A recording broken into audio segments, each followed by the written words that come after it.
Assalamualaikum warahmatullahi wabarakatuh.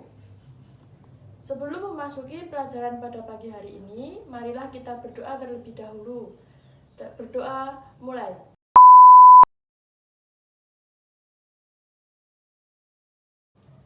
Saya akan mengabsen para siswa-siswi terlebih dahulu ya.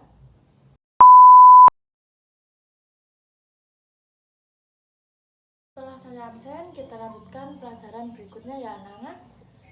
Yang pertama adalah khutbah. Pada dasarnya, khutbah mirip dengan tabligh. Artinya khutbah juga menyampaikan nasihat dan pesan tentang takwa.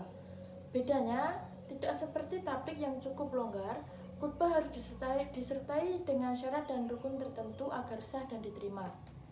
Hal ini disebabkan khutbah berkaitan dengan sah dan sunnahnya ibadah. Jika khutbahnya tidak sah, hal ini mempengaruhi jalannya ibadah yang menyertainya. Secara umum, khutbah berkaitan erat dengan ibadah sholat atau ibadah yang lainnya. Sebagai misal khutbah Jumat, khutbah Idul Fitri, khutbah Idul Adha, khutbah sholat gerhana atau kusuf, khutbah nikah dan lain sebagainya. Jenis-jenis khutbah di atas memiliki ketentuannya sendiri-sendiri. Namun yang selalu dilakukan secara rutin dan setiap minggu adalah khutbah Jumat. Khutbah adalah kata yang berasal dari bahasa Arab yang mempunyai arti memberi nasihat baik dalam kegiatan ibadah seperti sholat Jumat, sholat sunnah Idul Fitri, sholat Idul Adha, dan yang lainnya.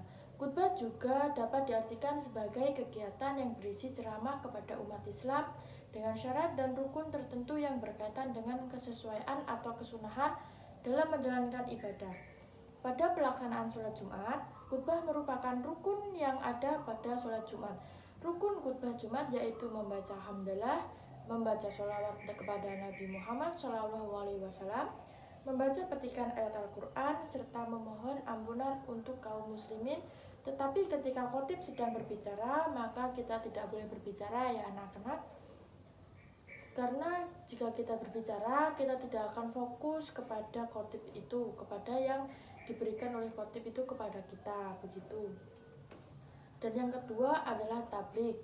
Tabligh dapat diartikan sebagai kegiatan menyampaikan pesan kepada Allah Subhanahu wa taala dengan lisan kepada orang Islam dengan tujuan mengamalkan perintah Allah Subhanahu wa taala dan menjauhi perbuatan dosa. Tujuan umat Islam melakukan kegiatan tabligh adalah mengajak manusia ke jalan yang benar. Begitu ya anak-anak. Dan tabligh artinya penyiaran ajaran Islam. Secara bahasa berasal dari bahasa Arab yang artinya menyampaikan. Melakukan tabligh maksudnya adalah menyampaikan ajaran Islam kepada orang lain dengan tujuan agar pesan itu diamalkan. Tabligh bisa dilakukan dengan berceramah. Lantas, karena tujuannya agar isi tablighnya diamalkan, maka penyampaiannya harus dilakukan sedemikian rupa agar bisa diterima. Lazimnya, tabligh disampaikan secara sopan, menarik, dan tidak menggurui. Begitu ya anak-anak. Dari penjelasan di atas, tabligh dikategorikan sebagai bagian dari dakwah. Namun dakwah tidak berarti tabligh saja. Artinya, cakupan dakwah lebih luas termasuk tabligh dan khutbah di dalamnya. Dan yang selanjutnya adalah pengertian dari dakwah. Dakwah yang paling umum di antara tabligh dan khutbah adalah dakwah. Ia berasal dari bahasa Arab yang artinya mengajak, memanggil, atau menyeru. Ada banyak cara untuk berdakwah. Sebagai misal, seorang dapat berdakwah dengan lisan, tulisan, perbuatan, atau memberi contoh yang baik, memberi contoh teladan, dan lain sebagainya. Berdakwah adalah mengajak orang lain ke jalan yang benar, agar mengamalkan ajaran Islam di kehidupan sehari-harinya nanti. Dalam dakwah terdapat banyak aktivitas untuk menyeru kepada kebaikan dan menjauhi kemungkaran. Salah satunya adalah melalui tabligh. Gitu ya anak-anak. Dakwah merupakan kata yang berasal dari bahasa Arab yang artinya memanggil, mengajak, menyeru pada satu hal.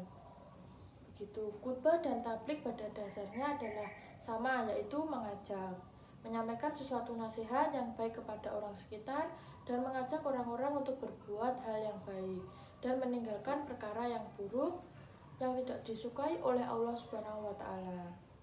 Namun perbedaannya terdapat pada pelaku, yaitu tablik bisa dilakukan oleh laki-laki dan perempuan, sedangkan khutbah hanya bisa dilakukan oleh laki-laki saja.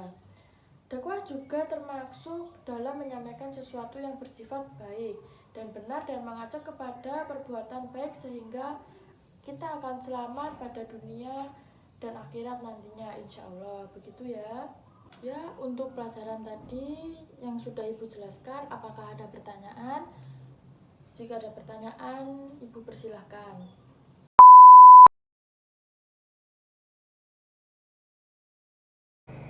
Dan ya itu tadi penjelasan mengenai khutbah, tablik, dan dakwah. Semoga di pertemuan selanjutnya kita masih bisa bertatap muka lagi ya anak-anak. Semoga pembelajaran pada hari ini bermanfaat. Marilah kita tutup dengan bacaan hamdalah.